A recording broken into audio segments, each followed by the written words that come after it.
आज तुझा सगळा संभ्रम दूर करतो बघ. फक्त प्रामाणिकपणे लक्ष देऊ नये.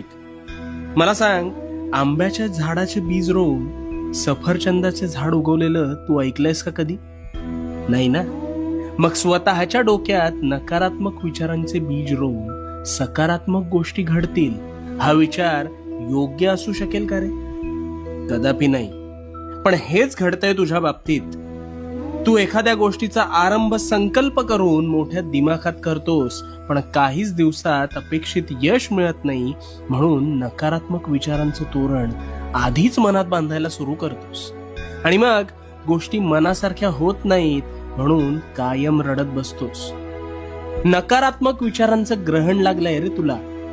तुझ्या विचारांच्या संभ्रमात तुझ्यावर नकारात्मक विचार हळूहळू तुझ्या नकळत आरूढ